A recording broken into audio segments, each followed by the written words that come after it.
Hey there, survivors. Thanks for tuning in to tonight's episode. If you're new here, please consider subscribing. It really helps me keep these stories coming. And while you're here, let me know in the comments where you're listening from. Now let's get started. The helicopter didn't land so much as hesitate. The skids kissed the ice and the engine stayed alive, rotors ticking overhead like a clock running out. I opened the side hatch before the pilot could say anything. He didn't look at us. He didn't even fully cut power, just kept glancing at the horizon as if something might come crawling over it. The cold wasn't sharp, it was total. It swallowed everything. Sound, thought, your sense of distance. The sky was an unbroken sheet of pale light, and the ground reflected it back like glass. I stepped off into that silence and immediately felt the pressure in my ears. Not from altitude, just absence, like the continent itself was holding its breath. We unloaded fast. 3 people, 1 supply sled, 2 sealed cases. No small talk. Mateo cursed under his breath as one strap snagged. Lloway was already scanning the perimeter with her diagnostic wand. Not that there was much to scan. Flat ice in every direction, not even a flagpole or a snow marker. Just the outpost itself. Low, white, sun-bleached. A series of prefab modules bolted together like something the wind forgot to finish destroying.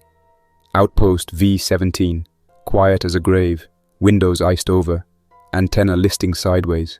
No visible damage, but no movement either. I felt it then. Not fear exactly. Not yet. Just that pressure again. That sense that we were being watched not by eyes, but by the landscape itself.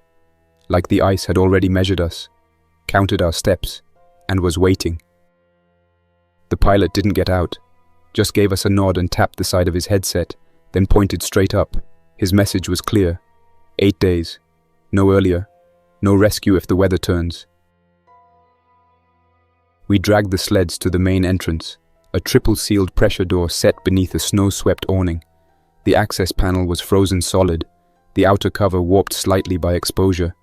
Mateo pulled a thermite torch from the case and thawed the seams while I chipped away the frost with a flat pry bar. The door released with a reluctant groan, spilling dry, cold air into our masks. We stepped inside one at a time, boots echoing off the inner vestibule walls. It smelled like copper and mold, and something sharp underneath I couldn't place. That smell would follow us for days. Inside the main corridor, the lights flickered reluctantly to life as we fed power into the system using our portable fuel cell pack. The overheads buzzed and cast a sickly amber-yellow hue across the metal floor panels. Everything looked paused, not abandoned, not ransacked, just stuck mid-motion. There were mugs left on shelves with tea frozen in place, a coat hanging from a hook like someone meant to grab it in the morning, a cracked tray of meal packs left in the common area, half torn open. It looked like the team had simply vanished. No blood, no signs of violence, no open airlock, just absence. We followed procedure without speaking much. Lloway was the only one with an actual grant backing this trip, but we all knew the drill. She took the lead logging environmental metrics and checking the med-fridge contents in the galley, while Mateo and I ran diagnostics on the generator lines and systems relays. The internal temperature was rising, slowly but unevenly, thanks to only half the heaters actually cycling. I tracked the pressure flux back to a fault in duct 3B, but left it for the next day. We needed sleep and stable power more than climate control. I checked the dorms on the second pass. The bunks were all made, military style, but covered in a thin layer of frost. Lockers were mostly empty. A few stray items remained. An old paperback novel curled from moisture, a shaving kit still damp, a sock jammed behind a heater that had stopped working. No names, no tags, no personal photos or identifiers. It was eerie in the way hospitals are eerie, when no one's left to wield the gurneys. The comms room took longer. The door was locked from the inside, a manual deadbolt. A strange choice given that this was a shared station, not a war bunker. I overrode it using the panel reset code and found the console powered down, though one monitor was still cracked and frozen beneath a burst of internal condensation. The main radio was stuck in diagnostics mode, looped endlessly on a ping log. The data showed several failed transmission attempts over a span of 3 days, ending abruptly in early April. No replies received. The satellite uplink hadn't been used since. Back in the dining compartment, we met up again to review findings. Nobody looked thrilled. Matteo had gone through the tool room and found a schematic pinned to the wall, hand-drawn, with airflow routes sketched in ink. 4 pressure ducts had been circled. The words, "Don't open from here," had been scrawled next to vent B4. No signature, no date, just ink that had faded and bled into the paper from humidity and time. Holloway brought up the freezer doors. The cryolab in the lower level had been sealed, manually, not from the central console. Someone had used a physical key to engage the door lock, which was highly irregular. Only the lead researcher should have had access to that function. It meant someone had locked it from the inside, or at least taken the unusual step of cutting access off from upstairs. She didn't speculate why. We made camp in the main bunk room. I unrolled my thermal bag near the heater pipe and kept my boots on. The others did the same. Nobody talked much as we drifted off. The only sound was the wind dragging across the outer hull and the faint clinking of expanding pipes deep in the walls. Metal memory, Mateo called it. Just the building settling. But even in sleep, I noticed when it stopped. Day 2 was colder. Not outside. The temp had actually risen a few degrees. But inside. Something about the way the lights flickered every time I walked the hallway made the station feel smaller, like it was exhaling. The systems check revealed normal pressure readings. Still no radio contact. Mateo spent the first half of the morning swapping out the secondary battery in the surveillance module, while I tried restoring internal camera feeds. Most were corrupted beyond recovery, but a few fragments loaded. A time-stamped clip from March 27th showed a technician, unknown name, staring into a specimen hood for nearly 7 minutes without moving. The clip ended mid-frame, no explanation. Around midday, we found the first real anomaly. The rear maintenance corridor leading to the cargo loading bay had drag marks on the floor. Not heavy equipment scuffs. Human-sized, like boots had been scraped backward across the surface. One line trailed up the side of the wall, ending near a control panel for the old ventilation ducts. Someone had tried to pry it open. The marks were faint, like the struggle had happened weeks ago. No blood, no broken panels, but something in the motion suggested desperation. Holloway barely reacted. She just snapped a photo, jotted something in her journal, and kept walking. I think she'd expected this. Maybe not this exact shape of it, but something close. Mateo wasn't so composed. I saw him fingering the strap of his emergency beacon more than once, like he was thinking about activating it early. I didn't blame him. That afternoon, we wired a cam into the cryolab corridor and attached a motion sensor. Still no movement. The interior lock lights hadn't changed. We decided not to force it. Not yet. Holloway wanted to test the seal integrity before any breach. That was fine with me. Something about that lower deck gave me the same feeling I had once when trapped in an elevator with a dying fluorescent light. Claustrophobic, off rhythm, like something was holding its breath. That night, I walked the hallway after lights out. I don't know why. Couldn't sleep. Maybe I just wanted to confirm the silence was still real. In the corridor outside the comms room, I stopped. There was a sound, small but present. A vibration in the wall vent, like something soft brushing metal. Not constant, just a slow drag. Then, stillness. I stood there for 2 full minutes, not breathing, waiting for it to repeat. It didn't. I returned to the bunk room and laid down without waking the others. In the morning, I'd check the duct. Or I wouldn't. I wasn't sure yet. The station remains sealed. Power is holding. Supplies untouched.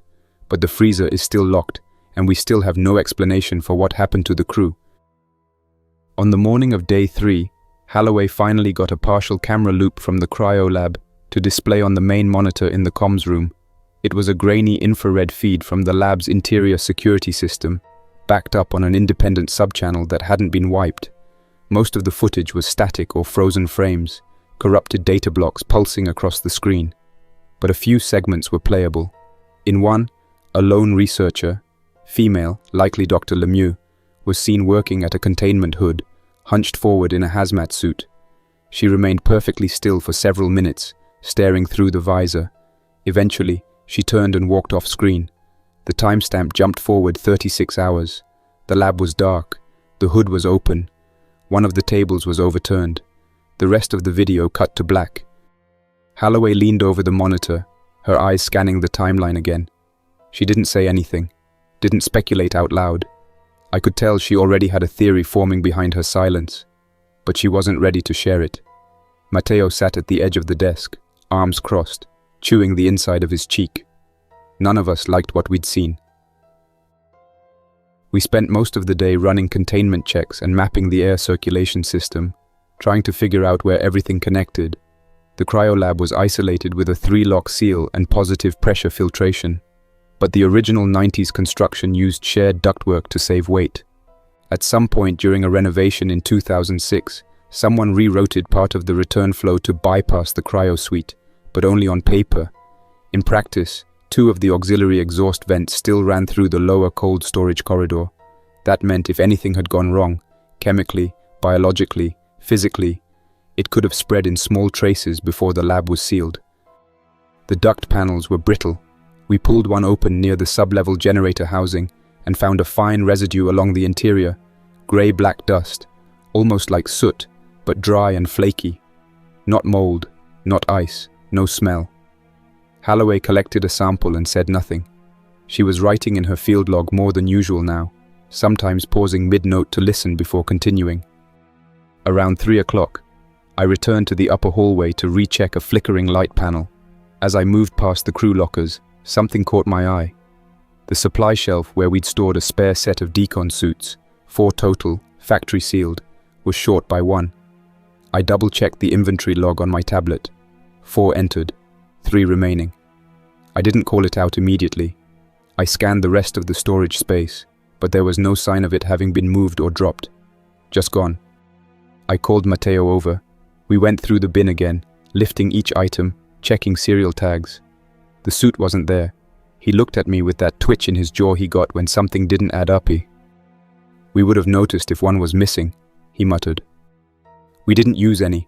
We haven't opened that door.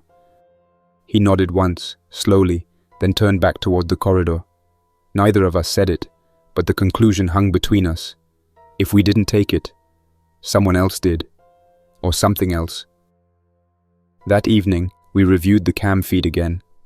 Holloway had isolated a new clip, shorter than the first, no timestamp, no audio. It showed the Cryolab from a different angle, a lower static view from the floor-level corner.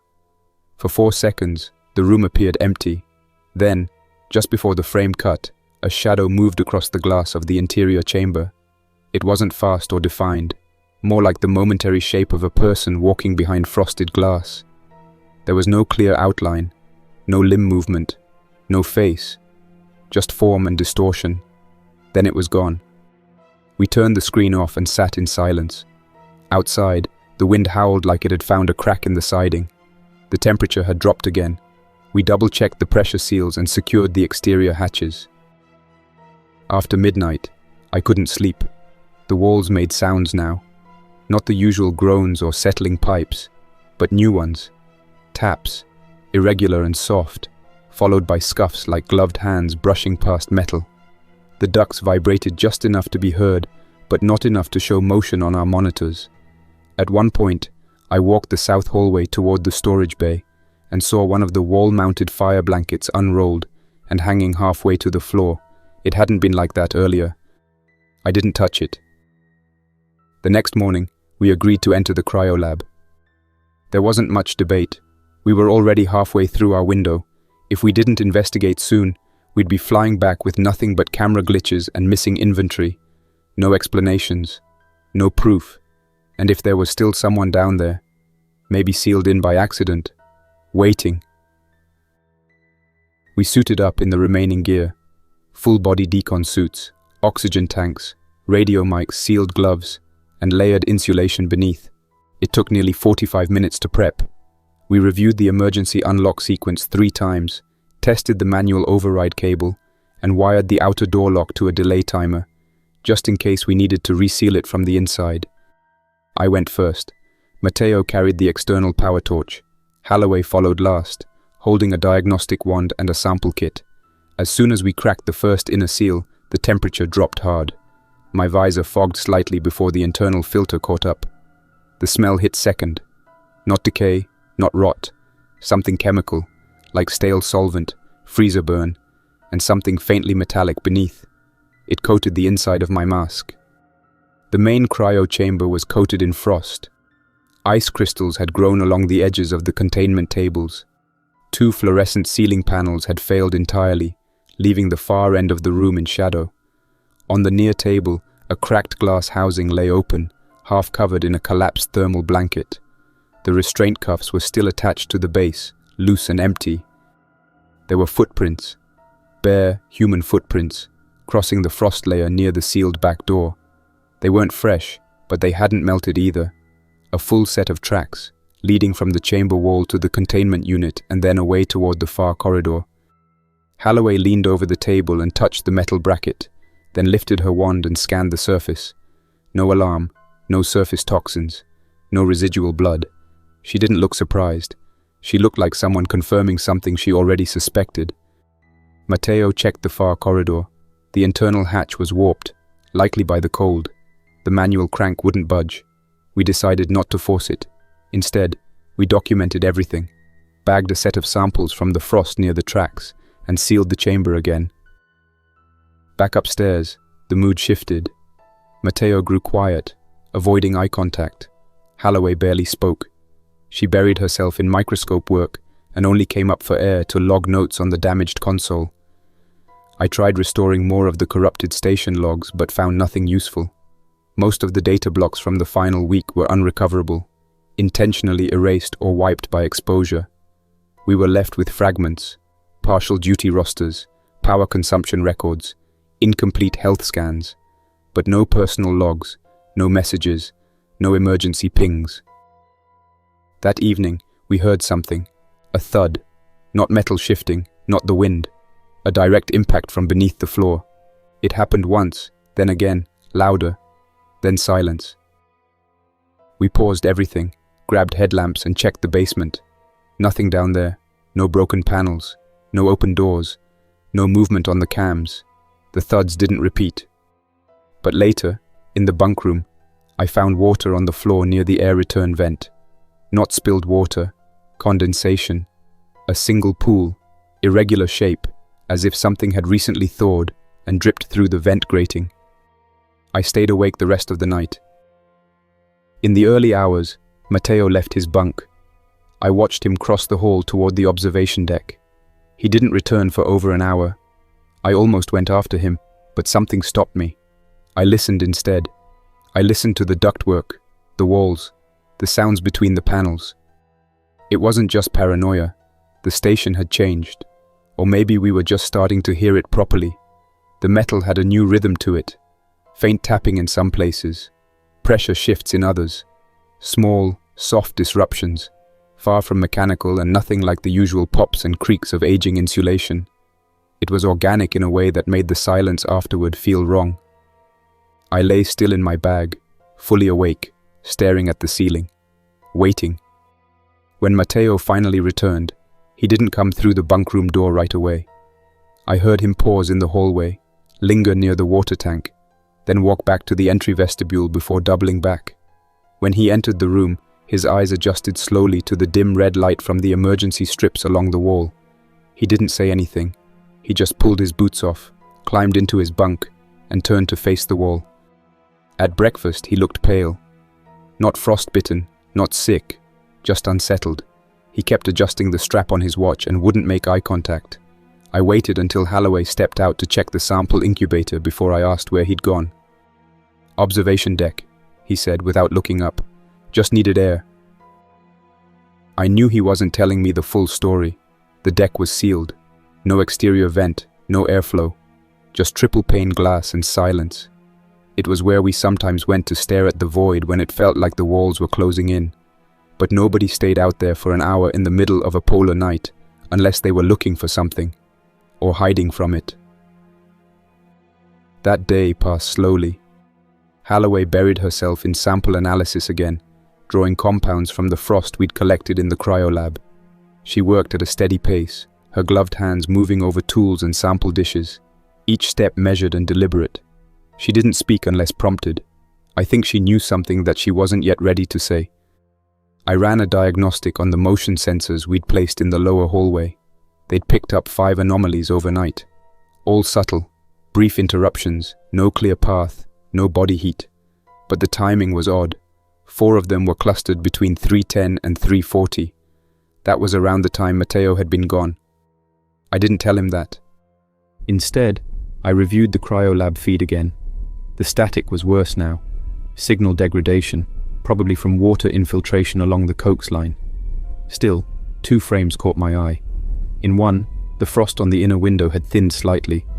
It looked like there was a smear across the glass, like a handprint dragged sideways. The next frame was blank. It didn't make sense. We had sealed that lab behind us. We had verified the door locks. No one should have been inside. After dinner, Holloway finally addressed it. "There's something in the samples," she said flatly, adjusting her clipboard without looking at us. "I found protein chains that shouldn't be there. Non-human amino sequences. Resilient under cold. Unresponsive to antibiotics. Something ancient. Possibly viral in structure but not fully biological." She set the clipboard down and turned to face us.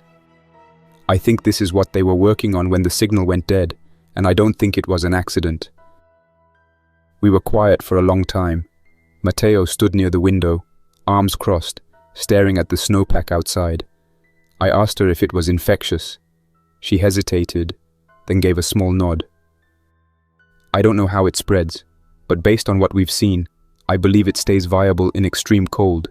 It may remain dormant in human tissue until triggered." Then Mateo finally spoke. "So whatever happened here, it could still be alive, and inside this station." That night, the motion sensor tripped again.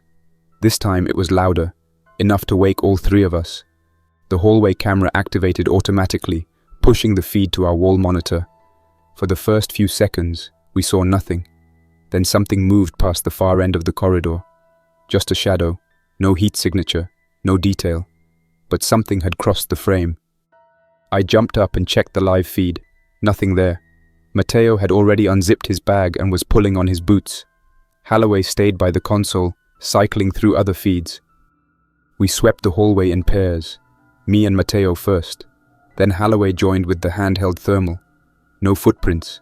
No open hatches. No triggered airlocks. Nothing physically disturbed except for one thing. The emergency medbag from storage was sitting in the middle of the corridor.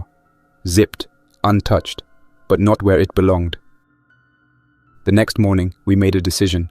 We were going to access the service crawl space. There were only 2 routes to the lower service levels beneath the station's cold deck: the main stairwell near the old boiler room and a narrow maintenance tunnel that ran under the floor panels near the secondary junction box. The stairwell was warped from years of thermal expansion. The crawl space was safer, technically, but barely passable. Tight, dark, and unlit beyond the entry hatch. I volunteered. Mateo didn't argue. He was still too quiet. Holloway set up a repeater to boost my headset signal, and I loaded my harness with a headlamp, a heat wand, and a small sidearm. It was regulation issue, standard for site security against wildlife. Even though there wasn't much wildlife left in Antarctica that wasn't frozen solid. Still, it felt better than nothing. The crawl space was worse than I expected. Narrower, claustrophobic. I moved on hands and knees past rusted piping and layers of ice-soaked insulation. Every sound was amplified. My own breath. The crack of my glove against the wall. The hiss of air as frost sublimated from the pipes. 10 meters in, I found the first sign. A drag mark on the inner insulation, like someone, or something, had crawled through recently. The mark was fresh, less than a day old, still damp, and it led toward the generator conduit near the old fuel cell mounts.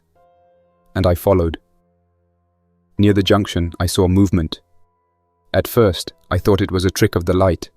My headlamp caught something, briefly, at the edge of vision. A glint, moisture on skin, the shape of a limb retracting behind a vertical support.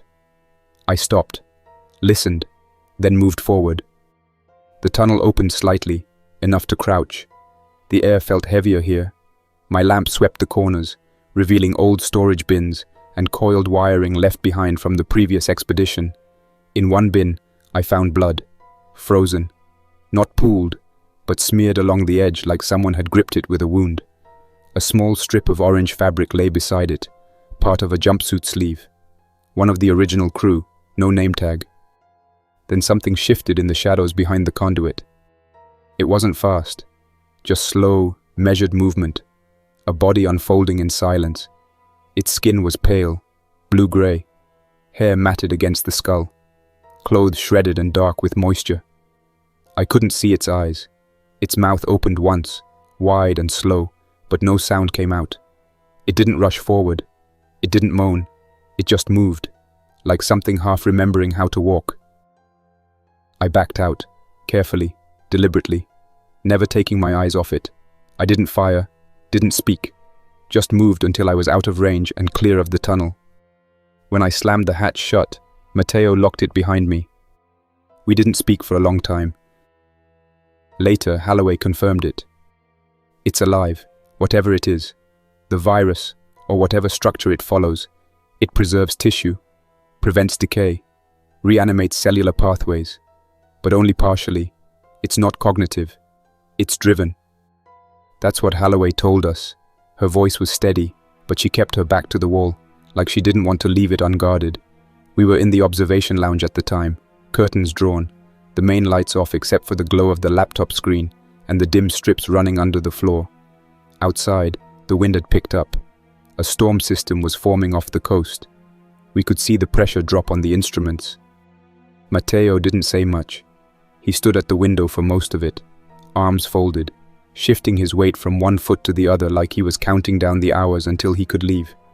His eyes kept drifting toward the far door, like he expected something to come through it. I watched him for a long time. Something was different. Not panic, not fear, something else, a kind of detachment. That was the third day since the crawlspace incident. The third day since I saw the thing with the grey skin and the blank mouth moving in the dark, silent and slow like a man waking up from the dead. But what we saw next changed everything. It forced us to understand that the thing I had seen down there wasn't the only one, and it wasn't the worst. It started with a noise, one that broke the rhythm of the station. A metallic snap, followed by the faint hiss of pressure changing behind the east maintenance corridor. Mateo and I were down in the lower level by then, rerouting a backup line through the external battery housing. We froze in place when it happened, both of us turning to face the stairwell. Nothing came through at first, just the sound of the door's inner seal hissing open, then slamming shut again. I raised my flashlight and stepped up slowly. Mateo didn't follow. He just said, "Be careful," in a voice that didn't sound like his. I noticed his posture then, slightly off, shoulders high, like his back was tense, and he was sweating, just a little. Not much, but enough to stand out in this cold. The corridor was quiet. I moved forward, passing the auxiliary tool cage and the pump panel. There was a trail of moisture along the floor, narrow and uneven, ending near the old airlock chamber that hadn't been used in over a year. When I stepped into the chamber itself, the smell hit me. That sharp, sour chemical rot that had followed us from the Cryolab. Something had been through here. Then I saw him. He stood at the far end of the chamber, not slumped, not staggering, standing. His back was half turned to me, angled toward the outer bulkhead. His hair was matted with ice. One arm hung limply at his side. The other, gone. Just a torn sleeve trailing from a jagged stump near the shoulder, soaked in old blood. He didn't react when I stepped closer, but I could see the tension in his neck, like he was listening. I raised my light and caught a glimpse of his profile. His skin was pale blue, frostbitten, eyes sunken, but not glazed. There was movement in them, intention. When the beam crossed his face, he didn't flinch. He just shifted slightly and turned away, stepping into the shadows near the ventilation port. I raised my voice, low and firm. "Stop." He didn't. Instead, he moved again, but faster this time. Not charging, not attacking, skirting the side of the chamber like he knew the layout, like he was looking for an exit. I reached for my sidearm, stepping backward, trying not to lose sight of him, but he moved faster than I expected. He darted behind the generator housing, and was gone. By the time I got Matteo and circled the lower level, there was no sign of him. No footprints, no open hatches, just that same chemical smell lingering in the air, and the drag of something wet along the floor near the panel. Matteo didn't speak.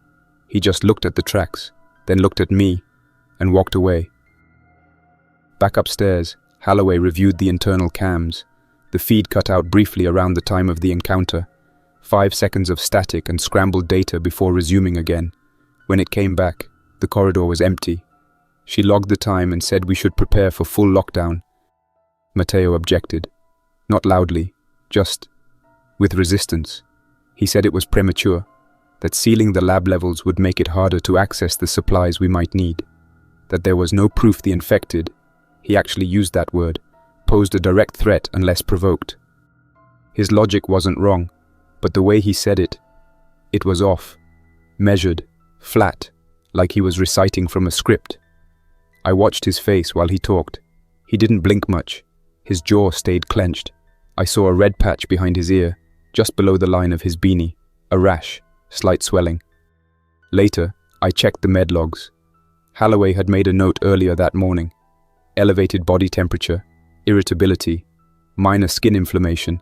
Patient declined further evaluation. I didn't confront him, not yet, but I made sure to log the door code to the equipment locker and kept one of the flares close to my bunk that night. That was the night the infected man came back. We were in the galley, running a systems check on the oxygen flow controller. Holloway was scanning pressure stats on her tablet. I was finishing inventory on our thermal packs. Mateo had stepped out to check the fuel tank readouts. The main corridor lights flickered. We thought it was just another power dip. Then we heard a crash. Not metal shifting, not the wind. Something solid, forceful. A table knocked over. A tray hitting the floor. We grabbed lights and moved toward the sound. The central passage was empty, but the fire cabinet had been opened. Its contents spilled across the floor. Extinguisher, axe, thermal blanket. A trail of wet footprints led from the far hatch, circling around toward the comms room. He had been here, but he wasn't waiting for us. The next day, Mateo snapped. It happened in the lab. We were reviewing the cryo footage again, one of the final clips that had partially restored after recovery. It showed someone moving behind the glass, closer than before. We couldn't make out his face, but the gait matched, the missing arm, the blood-soaked sleeve. Mateo stared at the screen, then he slammed his fist into the console. "You're wasting time," he growled, his voice tighter than I'd ever heard it. "We should be hunting him, not watching him." Holloway tried to calm him, but he wasn't listening. His breathing grew ragged. His shoulders shook slightly. The rash had spread down his neck, red and cracked, like frostbite with fever beneath it. I moved between them. He looked at me, eyes glassy, jaw clenched like he was about to speak. And then something shifted. He blinked, shook his head, backed away, apologized, said he hadn't slept. Holloway pulled me aside after, told me she believed the virus had entered an adaptive stage, that it didn't simply kill and reanimate. It learned, adjusted, found cracks in the human system, both physical and mental. She said Mateo might be next. Mateo locked himself in the observation deck. I heard him pacing for hours. The storm outside had reached full strength. Wind screamed against the siding. The outer temperature dropped another 18 degrees. I didn't sleep. I sat at the table in the galley, boots on the floor, jacket still on, the flare gun tucked between my arm and ribs beneath the thermal liner. My eyes were fixed on the passage leading to the deck. Every 10 minutes or so, I heard Mateo's footsteps move toward the glass wall, pause, then return to the corner. Sometimes he muttered, too faint to understand, but steady, rhythmic, like he was rehearsing a conversation, maybe with himself. By morning, the power had stabilized. The backup generator kicked in twice overnight, but the heat held. Cameras were still running. The infected hadn't returned, but the station felt compressed, like the walls had drawn in by half an inch. A wrongness had settled into the structure. I made coffee, or what passed for it in this place. I stared at the mug as the steam rose. At some point, I stopped hearing Mateo's pacing. A few minutes later, the door behind me opened without a sound. He stepped into the galley slowly, calm, almost quiet. His hood was off, his hands were open, but something was immediately wrong. His eyes locked on mine like he was bracing for a fight, and he smiled. "You know what's funny?" he asked. "We always assumed it was a death sentence, that getting infected meant losing everything, consciousness, control. But what if that's not what it does? What if it peels away everything you don't need? The guilt, the fear, the hesitation." I didn't answer. I stood slowly, pushing the chair back with my knees, one hand sliding under my coat to grip the flare gun. He took another step forward. "It's not what you think," he said. "I remember everything, every minute, even what I saw down in the tunnels. It wasn't lost. It was free." Then he moved. Fast, too fast. He lunged across the table, trying to grab the front of my coat. I shoved backward, slammed into the counter, then twisted and brought my elbow up. It caught him in the side of the neck, just below the ear where the rash had spread. He grunted, stumbled sideways, and I drove my boot into his shin hard enough to knock him off balance. He collapsed into the side of the storage cabinet, crashing into a metal rack, sending packets of dehydrated food scattering across the floor. I drew the flare gun and leveled it at his chest. "Don't move," I said. He froze, breathing hard, his left hand pressed to his ribs where he'd hit the rack. His expression twisted, not pain, not even anger, something worse, a sort of pity. "You're scared of what I am," he said, "because you know it's already inside you too." Before I could respond, the galley door burst open and Holloway rushed in, eyes wide, still pulling her gloves on. "What happened?" "He attacked me," I said. "He's not himself." Mateo didn't resist. He stood slowly, keeping his movements exaggerated and open like he was trying to show compliance. But I could see the tension in his legs, the twitch in his jaw. Holloway noticed it too. She helped me force him toward the maintenance closet at the far end of the hall, one of the smaller compartments meant for storing chemical suits and wiring. It locked from the outside. He didn't fight us. He smiled as we closed the door, not the blank, vacant smile of someone broken, but a patient, knowing one, like he understood something we didn't. We sealed the lock. I wedged one of the heavy steel utility carts in front of the door just in case. Then we stood there in the hallway for a long time, saying nothing. I don't think it's controlling him. I think it's convincing him. Holloway looked sick. She didn't argue, just said she'd start preparing the last of the blood analysis and needed space to work. I kept the flare gun with me after that. I checked the main console, reran the generator stats, and tried restoring the satellite transmission buffer for the 5th time. Still nothing. The static wasn't network interference. It was internal. Some part of the antenna's software had been overwritten. Maybe by a corrupted file, maybe something intentional. The signal could still go out, but it wouldn't be from here. Holloway isolated herself in the med lab. I think she was processing more than just the blood work. She took readings from the samples we'd drawn days ago. Mine, hers, even one of Mateo's before he changed. I heard her talking quietly to herself once or twice. Not repeating data, but reassuring herself, like she was trying to remember who she still was. The storm was dying down by then. Wind still strong, but the instruments showed an upward trend. In another 48 hours, we'd have clear skies. And if the chopper hadn't been diverted, that meant we had one last shot at extraction. That night, I walked the station alone, not checking for threats, just moving, trying to feel the place, trying to see if it would show its shape now that everything was falling apart. The corridor lights dimmed as I passed them, the walls flexed with pressure shifts. I returned to the lab around 11. I knocked once, then stepped inside. Holloway stood at the counter, her back to me. Her shoulders were stiff. Her gloves hung from a hook on the far wall. She was leaning forward, reviewing microscope data on the terminal. "I ran the sequence again," she said, not turning around. "Whatever this virus is, It doesn't replicate the way it should. It uses host proteins to rewrite short-term neurological memory, not destroy it. And it doesn't just survive the cold. It needs it. The ice preserves the integrity of the process. She finally turned toward me, eyes heavy with exhaustion. I think the first exposure didn't happen here. I think it was already thawed when the samples were brought up. They didn't know what they had until it was inside someone. I wanted to ask her what that meant for us, for Matteo, but the words never came. Then we heard it, a noise in the hall. Not a crash this time, not the clatter of something falling.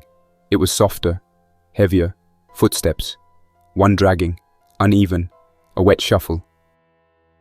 I grabbed the flare gun and motioned for Holloway to stay behind me. We moved slowly into the hallway. The motion sensor light kicked on late, flickering once, then stabilizing. At the far end of the corridor stood the infected man. One arm gone, sleeve dangling, skin pale, almost translucent. His mouth hung slightly open, lips torn, but no sound came out. His remaining arm twitched, fingers curling and uncurling, like he was testing the air. He stared at us with eyes that weren't blank. They were focused. Then he moved. Fast. Really fast. I raised the flare gun, but I wasn't fast enough. He reached Holloway first. He didn't bite her, didn't claw. He grabbed her head with one hand and twisted hard. I heard the sound. That snap. Clean. Final. She dropped like a marionette with its strings cut. I fired. The flare ignited in a burst of red light and slammed into his shoulder. The fire spread instantly, engulfing his upper chest in a bloom of fire and smoke. He staggered back, arms flailing, then collapsed against the corridor wall. Flames licked the ceiling. The smoke filled the hall. I dragged Holloway's body out by the wrists, one boot planted against the wall for leverage, my ears ringing with heat and pressure as the fire roared behind us. Her limbs hung limp, her head lolling unnaturally to one side. I could already feel the weight of rigor beginning to set in. Her pupils were fixed, skin already cooling in the corridor's bitter air. The light from the flare cast her in shifting crimson as I pulled her into the storage room and slammed the hatch shut. I sat there in the dark for a long time, with nothing but the small emergency lantern buzzing faintly beside me, the flare gun still in my lap, and her body at my feet. The silence was almost worse than the fire. I could hear the echo of the flames through the metal panels, hear them dying down as the oxygen was consumed and the smoke settled. I waited for footsteps, for dragging limbs, for anything. Nothing came. When I opened the hatch again, the corridor was scorched black and smeared with soot. The infected man was still there, or what was left of him. His body had collapsed in on itself, limbs charred, head partially split from heat trauma. But he wasn't twitching, wasn't moving. The frost creeping back onto the walls told me the fire had burned out. No alarm had triggered. The suppression system was still offline. I carried Holloway's body through the maintenance hatch and up to the roof using the emergency ladder. The wind had calmed slightly, enough that I could stand upright without being thrown back. The horizon was nothing but white and gold, sunlight reflected off endless snowdrift. The antenna mast loomed above me like a rusted spear driven into the earth. I buried her in the ice beside it, dug with my hands, my boots, the edge of a broken panel torn from the vent system. She didn't weigh much. She'd stopped eating 2 days ago. It wasn't a grave in any meaningful way, just a depression in the drift, covered in packed snow, and marked with the last emergency beacon clipped to a length of rebar. The red light blinked once every 7 seconds. It would blink until the battery died. No one would see it. The station was hollow now, empty in a way it hadn't been before. There were no more secrets left in it, no more tension in the walls. The weight was still there, but it was grief now, grief and calculation. I walked the halls with a clipboard and a headlamp, checking seals, inventorying fuel, mapping electrical points. I wasn't hoping to survive anymore. I was preparing to end it. Mateo hadn't made a sound in almost 24 hours. I didn't open the door, didn't feed him, just listened. I could hear the occasional shuffling from inside, slow, methodical, the kind of movement you make when you're conserving strength, or waiting. He had stopped speaking through the wall. No more appeals, no more philosophy, I descended into the cryo level again, this time with full insulation and a toolkit. The virus had started here, in the ice, and it was going to end here. I disconnected the fuel bypass line from the old Russian thermal grid and rerouted it directly through the emergency heating coil. Then, I overloaded the flow regulator with a bypass loop from the lab's compressor bank. It was old tech, Soviet era, but it still worked, and it would burn hot when the time came. By nightfall, I had laid the ignition circuit through the corridor walls and wired it to the manual trigger near the generator room. The delay was set for 90 seconds, enough time to make it to the exterior stairwell, enough time to climb to the roof, but not enough to make it far beyond. I sat in the galley one last time, writing out what I could. A few pages on the clipboard, diagrams, notes. I left them where the coffee used to be, under the bolted-down thermos we'd all used during the first week. I stared at the empty seat across from me for a long time. Holloway's chair. Then I walked to the closet. When I approached the door, Matteo said he understood what I wanted to do. He didn't start breaking down the door. He didn't yell. He just said that this wouldn't stop it. I didn't answer him. I just walked away silently. I gathered everything I could carry and simply pulled the trigger. The charge clicked to life with a soft electrical pop. The countdown began. A soft hum filled the walls as pressure built inside the pipes. I walked quickly to the stairwell, climbed the narrow metal ladder up past the supply chute, past the old gear storage, past the roof-level access hatch. I kicked it open and stepped out into the white. The wind had calmed. The horizon stretched out in every direction, unbroken, a world of snow and silence. Behind me, the station rumbled. A dull, muffled boom rolled through the ice. Flames shot from the ventilation ducts. The antenna mast tilted slightly as internal supports gave way. Then the whole structure seemed to sag inward, as though it had exhaled its last breath. I walked east. No radio, no plan. Just the flare gun in my pocket and a bag of thermal rations. I followed the ridgeline by moonlight, walking until my legs stopped responding, then resting, then walking again. I knew there were other stations out here. Old ones. Abandoned outposts, survey shacks. I might reach one, I might not. It didn't matter, because I wasn't walking to survive. I was walking to make sure the fire stayed buried in the ice. That's all for now. Thanks for listening. If you enjoyed this story, don't forget to like and subscribe for more unsettling creepypastas. Your support keeps my channel alive. Until next time, stay quiet, stay vigilant, and trust nothing, not even the silence.